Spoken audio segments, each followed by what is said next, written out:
$1.24 billion in July. Muling sumagsad sa all-time low ang halaga ng piso kontra dolyar. Nagsara ngayon ang palitan sa 57.43 pesos per $1. Ito na ang pang-anim na beses na bumagsak sa all-time low ang piso sa loob ng 3 linggo. The dollars that you have would convert more into pesos, which would give you more purchasing power. Not all households nga may ganun. Probably yung mga yon mas mahasaktan talaga because of inflation. But sila, I could imagine lang, probably they wouldn't feel as much pain, siguro. Or did have cushion or insulations.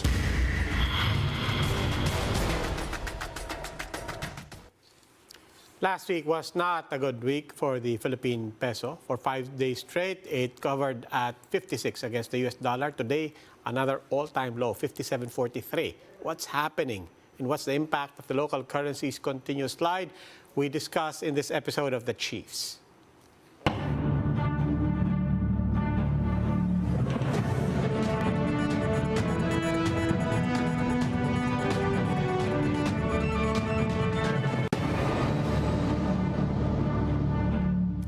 Welcome to The Chiefs. Ako po si Roby Alampay. Kasama po natin online from Manila, Ami Pamintuan of the Philippine Star. Mamaya po sasamahan din tayo ni Bok Ed Lingao dito po sa studio. Ami, happy Friday. Good evening. Alam mo, nagulat ako kanina. Nung tinapos namin ng big story, nagulat ako. Biglang bumati si Danny ng 100 days before Christmas. Baka pwede mong i-headline yun. Nagulat ako. Hindi ko naalala yun. At least may konting good news, ano? It's been a bad day for the peso. And we'll talk about that, especially with our first guest. But before that, ano pang mga binabantayan natin ng Pangulo natin, President Marcos, preparing to go to New York? Yes, going there. And may konting relief yung mga transport sector, no? Pinayagan na ng LTFRB yung fare hikes for jeepney, buses, TNBS. Oo, pati mga taxi, ang flag down, tumaas din, ano? Yes, oo. Iniintay na lang yung iba pang ano. Well, anyway, lahat ng to, pati itong all this talk of 100 days before Christmas, all of this will redound, of course, to the economy and what people are expecting to experience in the final quarter of this year. And so for that, we will speak to our first guest after a short break. Keep it right here on One News.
Welcome to The Chiefs. Ako po si Roby Alampay. Kasama pa rin po natin si Ami Pamintuan of the Philippine Star. And here joining us to talk about the impact of the Philippine peso's continuing slide, economist and BusinessWorld columnist Calixto Chikiamco. Good evening and thanks for talking to us, Mr. Chikiamco. Good evening. Thank you for inviting me. No po, of course. Kasi marami pong dami pong asking for a friend. Gustong tanungin kung kailangan na ba raw magbenta ng dollar. But before we get to that, ito po, I remember very distinctly, and Ami, you can back me up on this. About a month ago, we had BSP Governor Ben Jokno here. Yes. I remember, naglalaro pa sa mga 55.80, 55.90. We asked him for his prognosis and his projections. I remember he said, I would not bet on the peso ending the year at 56. And he was saying, parang walaya kasi papasok na yung dollars from the remittances, papasok na yan in the final quarter. Kanina 57.43. What's happening? What is your prognosis for the Philippine peso? Well, I think it's going to fall further. I mean, there are, I think, three major factors driving the fall of the peso. A major factor, of course, is the surprise increase or surge of the U.S. Core inflation rate. So that means that the Fed most probably would have to impose higher than expected interest rate. They have to go hard to contain the surprising surge in core inflation. That's one. Secondly, of course, all the oil prices have been on a decline, for the past weeks. We're moving into winter, and there will probably be an increase in demand for oil and gas, especially from Europe, the European countries, and therefore there could be a rebound in the oil prices. And the third, I think, is that I think analysts are expecting that inflation is still has not been put under control. I think we just had, as you know, the fare increases. It's just been approved. This will have knock-on effects in terms of increased wages, increased prices, etc. And the other worrying issue is really a possible food crisis by the last quarter. Food crisis. Food happens to be at least close to 50% of our inflation rate, and there are indications that there will be shortages of chicken, pork, fish, and even rice will be affected. We sort of got dragged into taking a more hawkish stance pagdating sa interest rate. Noong una, they were trying to say no. We were trying to be predictable about interest rates. Now that's out the window. You mentioned how the United States has no choice now but to be continuing to be aggressive on that front. Can we afford? I mean, can we even keep up with where the United States is in terms of being hawkish with their interest rates? And if not, what other options do we have?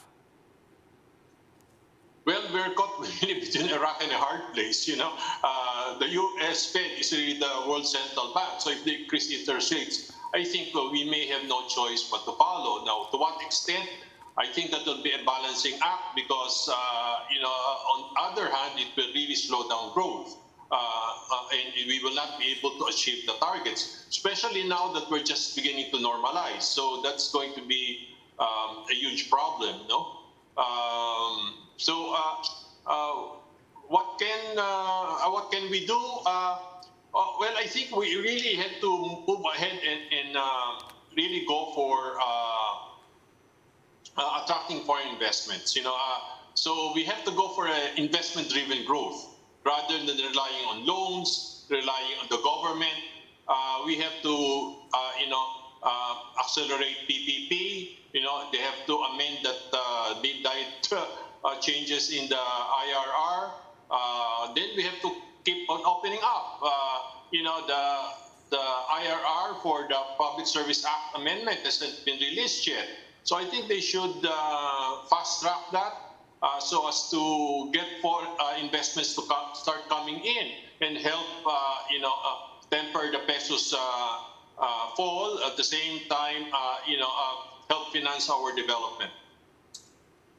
We asked some business leaders recently about the impact of the strong dollar now on our economy. And sabi nila, yun naman daw mga exporters are happy about it. And of course, yun ng ating overseas workers, of course, mas malakas yung value ng remittances nila. But on the other hand, we are a major importer na, including of food, fuel. So how worried should we be ba? Yan ang iniisip ng mga tao eh. How worried should we be about this weakening of the peso? As of now, I wouldn't worry too much about it. As I said, it's a mixed bag. For one thing, we're not the only currency that's falling relative to the US dollar. Other major currencies, the euro, the pound, and the Japanese yen is even falling further. So, I think imports from those countries will not really go up. I mean, in terms of the prices. So it's a mixed bag. I said there's some positives, but the negative there would be the knock-on effects on inflation.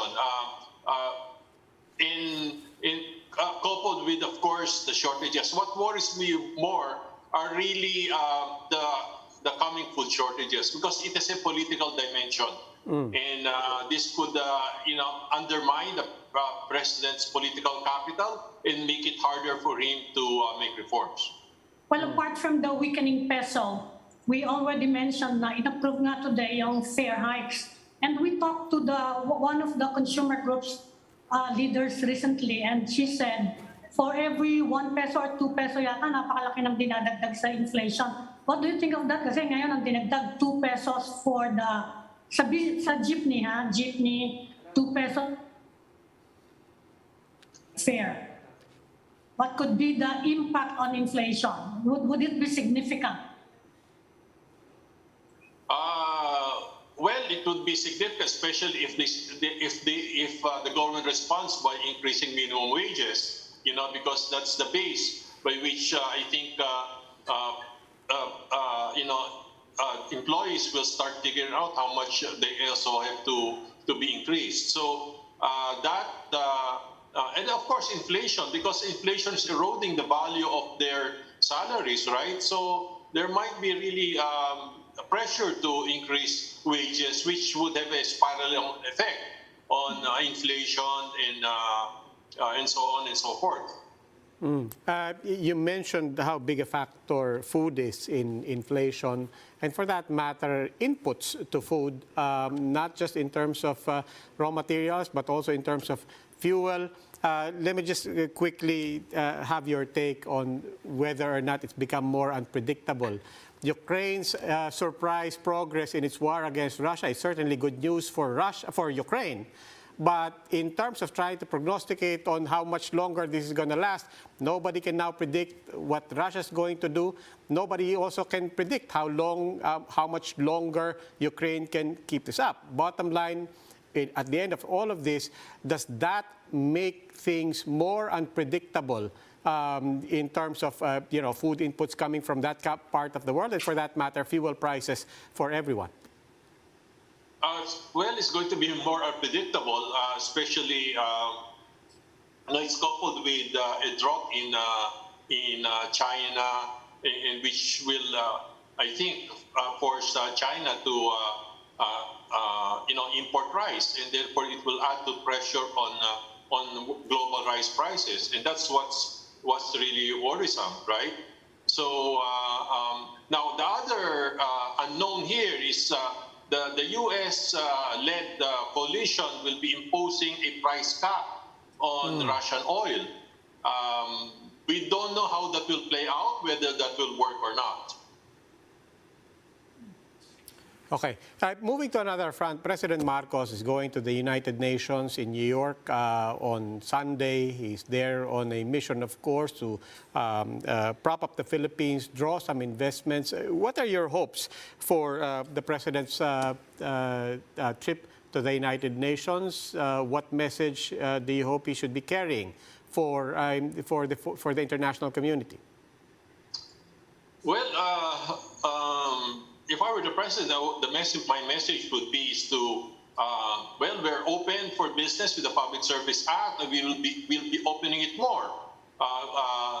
More areas of the economy, we'll open it more for investments. We will impose a investment-friendly tax regime on mining, so that the liberalization of mining will start reaping dividends. In terms of increased investments. So that's the message that I think he has to bring. At the same time, maybe he can ask for, grants, concessional loans to acquire much needed, for example, fertilizers for agricultural sector.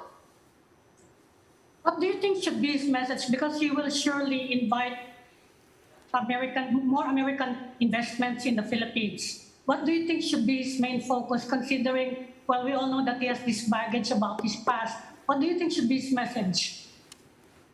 Well, as I said, his message should be is that, with the Retail Trade Liberalization Act, the Public Service Act Amendment, the amendments to the Investment Incentives Law, that, we're opening up our sectors for foreign business to come in here and participate in the country's growth. So that should be, I think, the message that he should give to the American audience. Okay, Mr. Chikiamco, let's bring it back to the home front. Budget season now for government. How do you read the priorities, and are they the right priorities for the administration and for the coming year?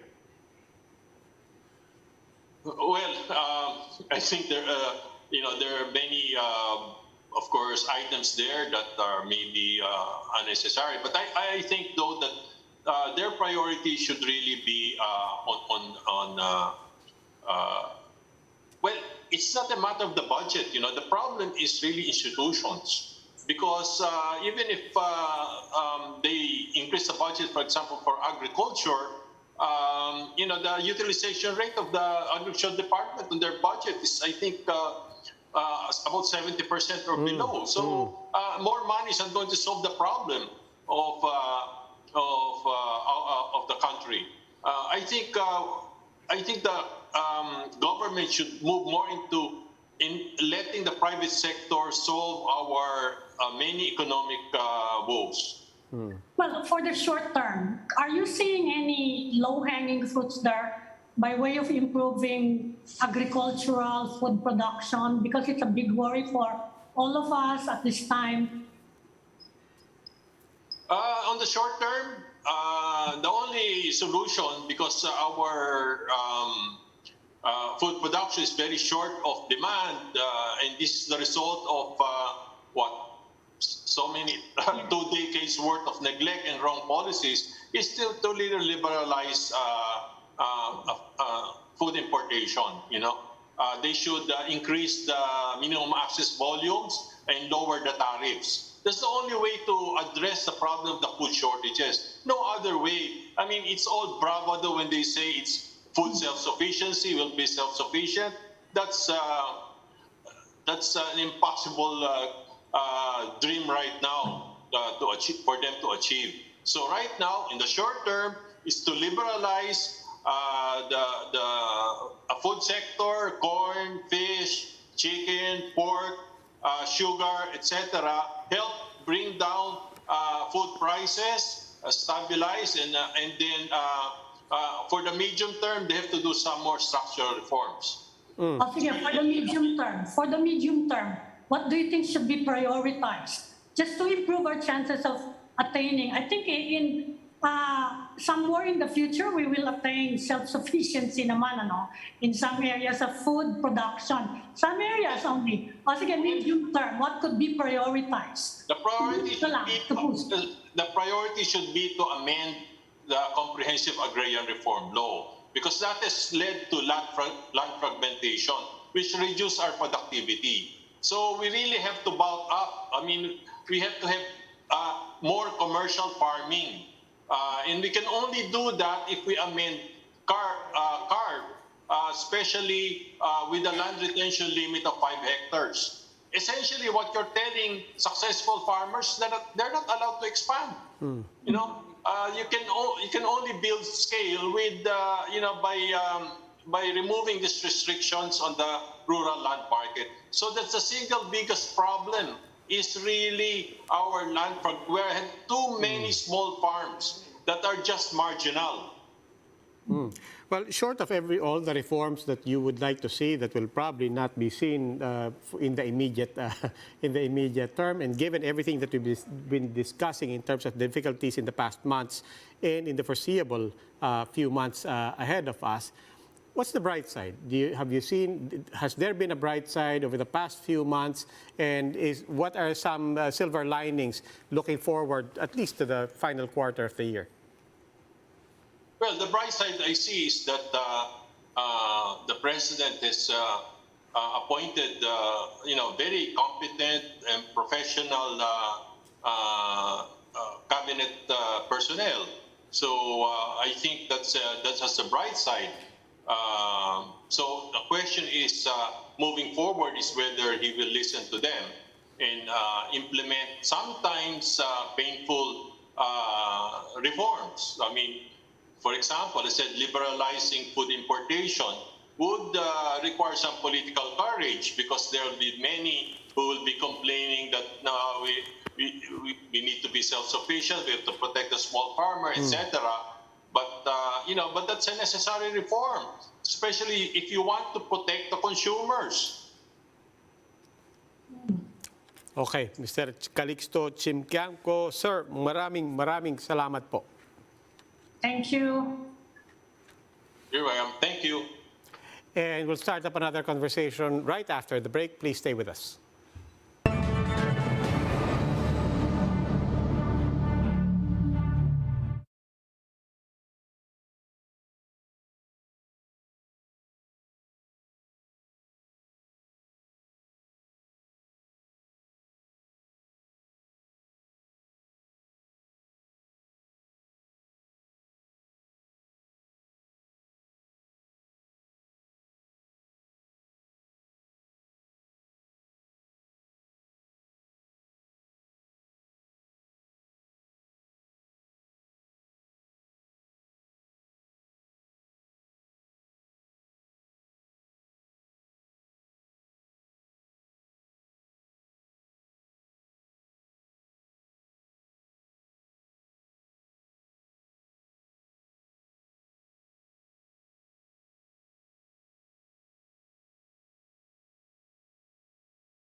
President Bongbong Marcos is set to visit the United States for the first time next week.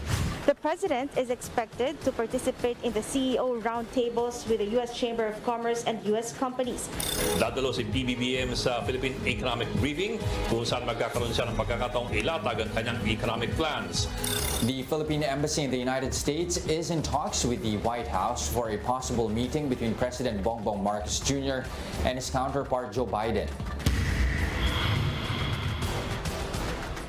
President Marcos is leaving for the United States this weekend. He will be attending the 77th UN General Assembly. What else can we expect from President Marcos' first U.S. trip as chief executive? Joining us via Zoom is Philippine Ambassador to the United States, Jose Manuel Babe Romualdez. And let me say also, kasama na rin po natin si Ed Lingao of One News. Welcome back to the Chiefs, Ed. Good evening. And also Ambassador Romualdez. Ambassador Romualdez, welcome again to the Chiefs. Thank you. Hello. Thank you, sir, for joining us. Dapa, magandang gabi po. Well, sir, maybe set the table for us, set the scene for us. Ano bang programa ni President Marcos doon, I mean, within and beyond the UN? Well, his trip is actually two-pronged. The first one, of course, is to address the United Nations, which have been scheduled even, I would say, even before the elections, because then Secretary Locsin thought it would be best for us to already indicate that the new president, whoever it may be, will address the United Nations. So that's the first purpose of the trip. The second one is to have bilateral meetings with as many as possible, of course, depending on the schedule, which is also being worked out. And the third, which is also very important, is having meetings with top executives who would like to have a meeting with the president, and also to hear our economic managers on what the future would be like in the Philippine economy. So these are three very important aspects of this trip, and we are hopeful that it will be a successful one. Mm-hmm. Sir, let me zoom into the UN General Assembly where the President is expected to talk. So far, what we do know from Malacanang is that he will talk about the issues of food security, climate change, and the rule of law. But could you give us a bit more detail as to what directions he will head off to when he talks about rule of law, for example, and food security? Well, generally, the main idea is for him to talk about global peace and security. This is really foremost in his mind, as far as addressing the United Nations and the heads of state who will be present and all the other members of the UN General Assembly. He looks at the world now as a world that obviously it's a global village, and so prosperity and recovering from the pandemic requires all nations to work together. Obviously, the pandemic is one great example of how one nation cannot be an island. Everybody has to work together if we want to solve the problems of pandemics. And there are indications that there will be more pandemics to come in the near future. It's not going to be every 100 years. It may be less than that. So he's looking at calling on the world to start looking now at that as a very important part of his address at the United Nations. Now, the second one, which is related to that one, is obviously economic prosperity for all, the recovery of all nations. Again, he connects that all nations have to work together, and peace.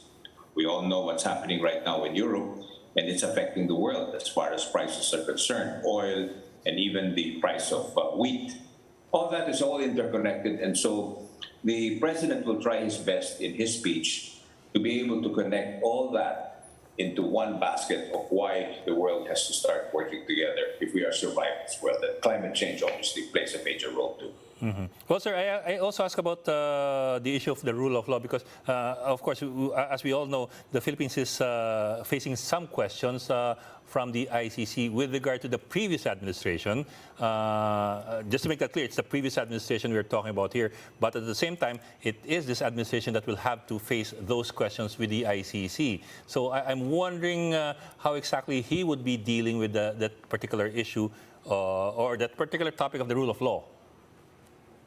Well, as you know, he consulted with many of the lawyers, specifically those lawyers that he appointed or had asked to come to the palace, and foremost of which is former Senate President Juan Ponce Enrique.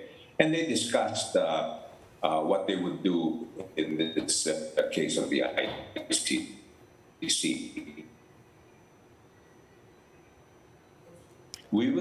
We had to cooperate with the ICC, and I think that's already been said by our Justice Secretary, Peter Mulya, that whatever it is, we can provide them. But at the end of the day, investigations have to be made by our own. Otherwise, our justice system will be a sham. There's been a lot of, even whenever I'm asked by many members of the U.S. Congress to do this, to release for instance, Senator De Lima, and in the case of, for instance, Bracker, I said we have to follow our justice system. We have to let our courts to make the decision, because vis-a-vis their own system.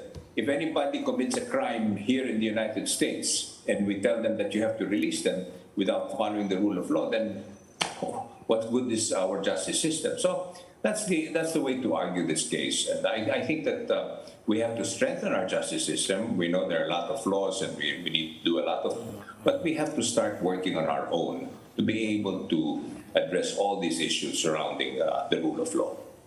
Ambassador, of course, what people want to know is whether there will be a meeting between President Marcos and U.S. President Joe Biden. So has anything been finalized at this point? Well, as I said, the finalization will be made shortly before the meeting, because of the fact that, as you know, the United Nations, and now I'm seeing it being the chief coordinator of this visit, that there are so many moving parts, there are so many requests for bilateral meetings with the president, with our president, and we try to accommodate all of them, of course, but we just can't, because if we're going to try to bring in everyone, he will do nothing but have meetings. So we have to choose. I'm sure it's the same thing with the White House. It's probably even more. So that's the reason why. But I know for a fact that the White House has indicated that President Biden would really like to meet with President Marcos, obviously because of the situation that we have right now and being our number one ally. So that is something that we are confident that that meeting will take place. We just don't know when and what time. So just in case the meeting takes place, it will be a one-on-one, huh? Not just getting to know you meeting within the U.S.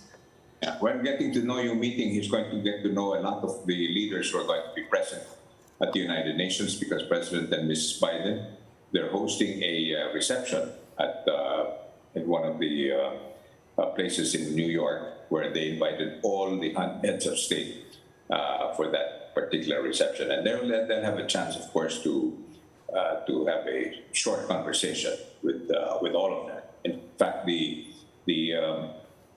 request is that only the heads of state and, of course, the ambassadors are invited to that particular event. Well, just in case there's a meeting, is there any particular topic that will likely be discussed? Just in case, even one topic. Well, I think generally in the meeting with the presidents for both our nations, always will touch on obviously security and what is important to the president, which is basically we're talking about the economy. We are really pushing. This president, our president, is really looking at business opportunities that should redound to the Philippine economy. That is really what he wants to see. And there are, in fact, a lot of opportunities that are open because, as you know, climate change, which plays a role, which is also very important to us, a lot of movement is in that direction.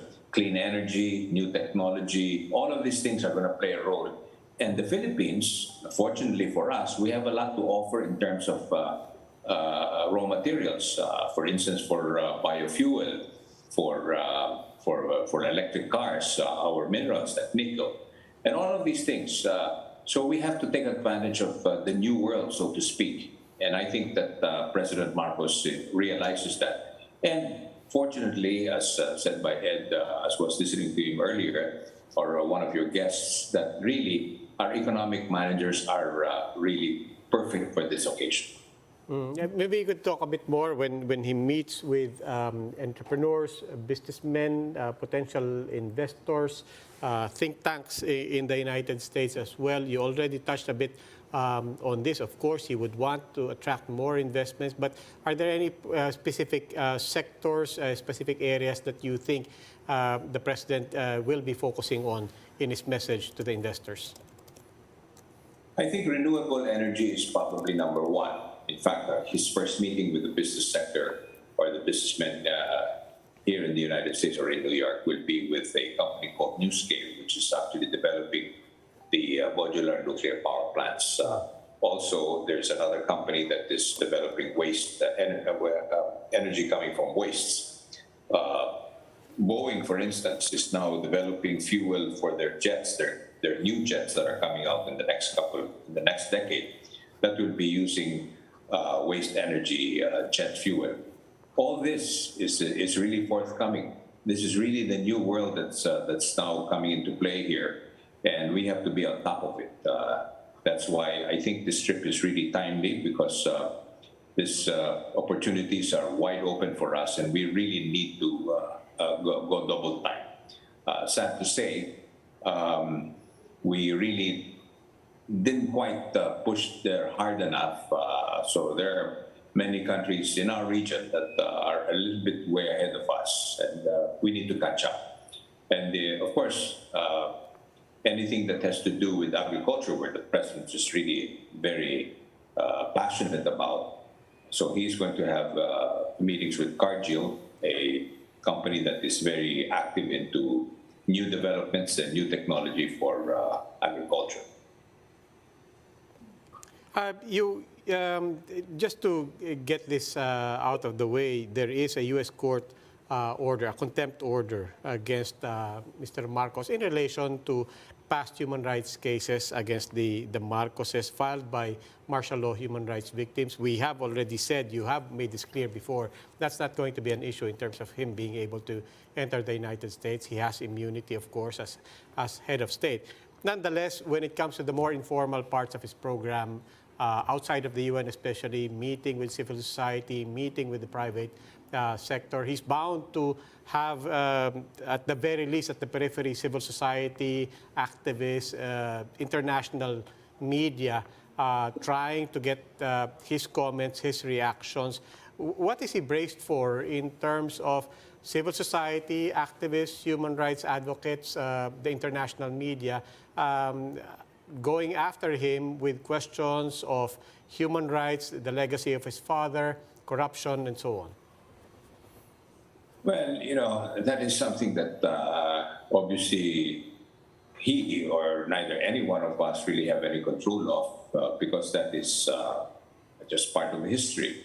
And we just have to move forward and really look at this president who was voted in by 31 million Filipinos. And there are growing numbers that have already joined him. People who did not support him from different levels of society have already come forward and said, it's time for us to really just get together and we want to move this country forward. There's not to say that he's trying to revise history, because history cannot be revised by those who wrote it. And it was wrote by the victors, as he aptly said. Now, in the case, all of these cases, it's there. And being a head of state, obviously, he's going to have full immunity, not only in the United States, but most especially at the United Nations. You have to remember that at the United Nations, this case that he has is a contempt case stemming out of a civil case because of the estate of his father. And he is one of the executors of this estate. That's just a contempt case. I'm not demeaning it, but it is something that's there. But there are many heads of state. For example, Muammar Gaddafi went to the United Nations when he had a very, very big case with the United States. Remember Flight 103 of Pan American, where a lot of Americans died on that flight. And then you had Fidel Castro, who was obviously an enemy of the United States at that time. He has been to the United Nations so many times. And many others, Maduro and Chavez, and others who actually were right there in the rostrum denouncing the United States. So clearly, while we respect the opinion of others, but truly to look at this trip in a very positive, in a more positive way is the way to look at it. There are people who continue to try to bring all of these things to put a negative spin to it, and that's very unfortunate, because at the end of the day, President Marcos is not going to be the recipient of that negativity at this point, because it's already there. But it's the Philippines. So all these cases are not being thrown away, but it is something that is being faced by their family. And I think we just have to leave it at that. Mm-hmm. Yes, sir. Of course, sir, we do understand what you're saying. There have been cases before, like Castro and Gaddafi, where wala nang magagawa yung US because of immunity. But at the same time, you have the president also going there, hoping to, I suppose, woo investors to come over to the Philippines and dealing with investors, as well as dealing with whatever negative image that may be residual from that contempt case and the other issues that have to do with the legacy of his father. So let me just ask you that: is there any concern that these issues would play a factor or would color kahit paano his visit there and his being able to woo investors to come over to the Philippines? I think his biggest weapon is the fact that he is supported by a large majority of Filipinos. And just because you have a case doesn't mean that you have a negative. I think my editor-in-chief at the Philippine Star knows that I have been recipient of, me together with the former publisher, the late Max Oliven, we were recipient of 32 libel cases filed against us, calling us all kinds of names. And we went through all of that, but it didn't mean that we were we were not credible. Like all of you are all credible media people. That's par for the course. And for President Marcos, being a Marcos, obviously that's par for the course. It's just the way it is. So I don't think investors will look at him and say, well, this guy comes from this and that. He will look at it as they will look at it that this is a fellow who has been voted in by a large majority of Filipinos, and we have to deal with it and respect. We respect the people who voted him in. That's really what it is. You don't disrespect the person because he represents the Philippines as a head of state. You disrespect the people who voted him in. And we cannot accept the fact that many of those, especially from higher echelons of society, who looked at the 31 million people who didn't know what they were doing. I mean, that's really looking down on them. And to me, that is the highest crime. Ambassador, is the president going to Washington, maybe for a meeting with some lawmakers, or will he be visiting other states after New York? No, this trip is purely for New York, and he was very emphatic about it.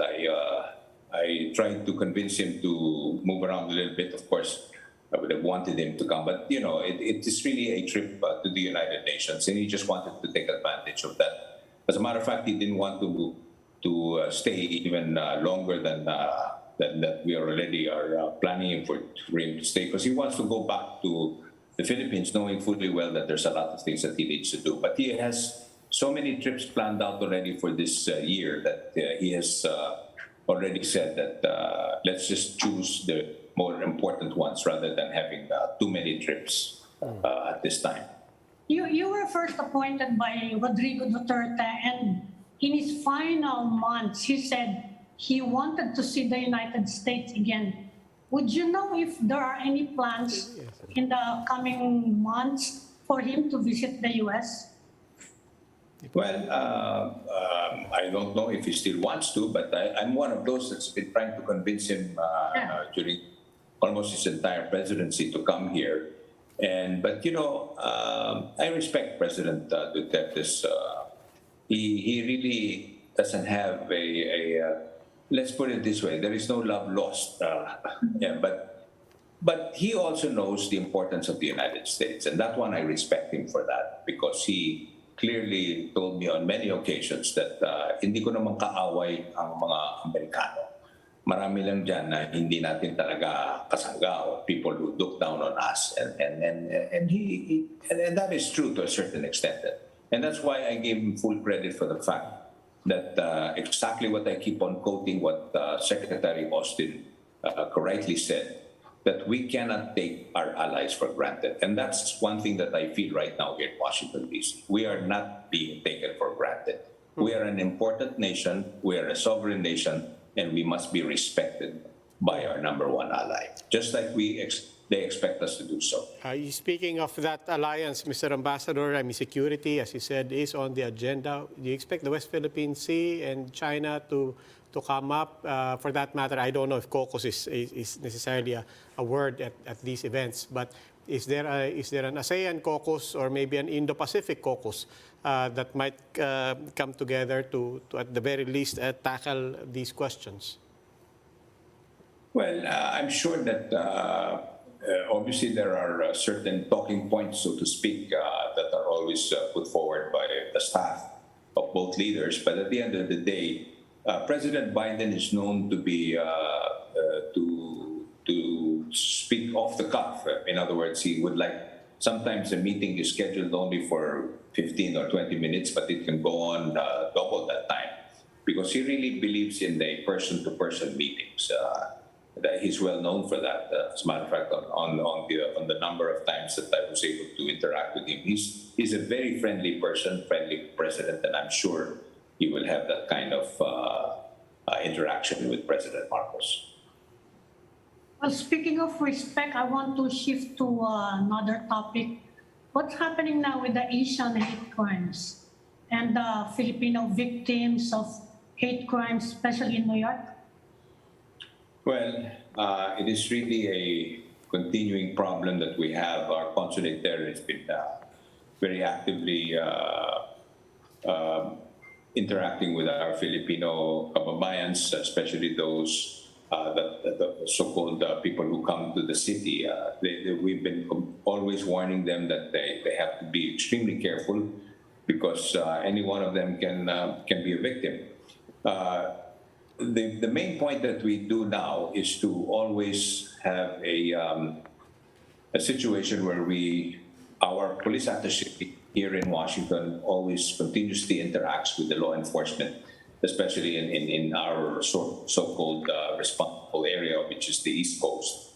And I always send him to New York every time something happens so that we can try to identify ways and means to be able to get the law enforcement people in New York to give more protection to our citizens or to Philippines for that matter. But, this is random. It can happen. Not necessarily hate crimes. There are quite a number of jobless people and, of course, those who are mentally challenged that roam around the streets of New York now and even in San Francisco. And we just have to be super careful. And, of course, needless to say, we all know that you can be in a mall and somebody can start shooting. So it's a war zone, some people say. We just have to tell people to just be super careful because it's just something that you can't just prevent. You can only be very careful. Is the Filipino community happy with the way authorities are dealing with the problem? Well, at the height of this, we like in New York, for instance, especially with that particular incident, it was caught on video where this poor lady just simply kicked and thrown to the ground, and it's really brutal. And that even reached the White House because I know that President Biden was so disturbed by that he called if I'm not mistaken, he called the mayor and the governor of New York and was inquiring about it. And that's why there's a new law that the federal government came out with protecting Asian Americans specifically on hate crimes. But what they do is every time there is an increase in that, they have a lot of undercover agents, especially in the subways, where they pose as even homeless, but they're actually police agents. So that's been very effective, and I hope that they will continue. It is really one way to be able to prevent a crime to be committed when they see that there's danger that's happening, especially in areas in New York where it always happens. And like I said, it's in the subways. Mm-hmm. Sir, he's also talking about food security. You did mention a while ago that he's meeting with some people like, for example, Cargill, which is a major American agricultural firm. Could you give us more details? What exactly are we looking at or hoping for in some of these meetings? Well, those that are involved in food production, like, for instance, San Miguel is very active in that, and Ayala, I understand, is also quite active. So Cargill has been offering new developments in that area where you can actually probably increase production of, let's say, well, I'm not sure whether it's rice or animal feed, which is very important. I think one of the biggest recipients of the technology is Jollibee, the famous Jollibee. And I think that they have been able to have all their chickens. That's why Jollibee is extremely popular in the United States. The lines are longer than ever, and it's really a showcase. Like in Times Square, I understand there's always a 15 to 20, even to half an hour line, and it's almost 24 hours. That's how famous Jollibee is, and that's because of the chicken that they have, and that is partly because of Cargill that has developed a way of being able to give the chickens that they grow, I guess, make it tastier. I don't know. So you should tell them to just come here. The government has impounded, well, not impounded, but stopped the classification of domestic sugar as for export mainly to the U.S. Is there any reaction from U.S. authorities? All domestic production of sugar will be reserved for domestic consumption. Well, that is something that I think we have to do because, ironically, just the other day I had members of the for companies like Coca-Cola and Pepsi and all of that came to my office at the embassy to precisely warn that they really need to have this refined sugar to produce their beverages. And they were appealing, and they were asking me if it could be communicated to the president that they need to have a classification of this sugar from C to B. So that one is an indication that we really do have a shortage of sugar in the Philippines. And so I think the move of the president to order that domestic sugar should only be consumed in the Philippines is one way of mitigating that kind of shortage. But in the long run, we just have to really, once again, reboot our sugar industry, because the demand for sugar is very high, and if we want to export sugar, then we have to be able to produce more. But at the same time, and I think that this is really where it becomes very iffy, is there is so much corruption in the cartels. I think one sugar producer who unfortunately passed away not too long ago was one of those that was really against this cartel that is being formed. They really give an artificial shortage of this commodity to make the prices go up, and they make a killing. Some fantabulous amount of something like, I don't know whether it's 60 or 600 billion. I mean, this is really this is greed of the highest order, and that is one industry that really needs to be fixed. This is information that we get, of course, and some of this information is coming from those American companies that really would like to continue to employ about 10 to 15,000 Filipinos. Okay. Ambassador Romualdez, sir, maraming salamat po. Thank you very much. Thank you, sir. Very nice to all of you. Salamat. Philippine Ambassador to the United States, Jose Manuel Babe Romualdez. And that is it for the Chiefs. We hope what was discussed will keep the conversation going. Ako po si Roby Alampay. I'm Pamintuan of the Philippine Star. I'm Ed Lingao. We are One News, all sides, all the time.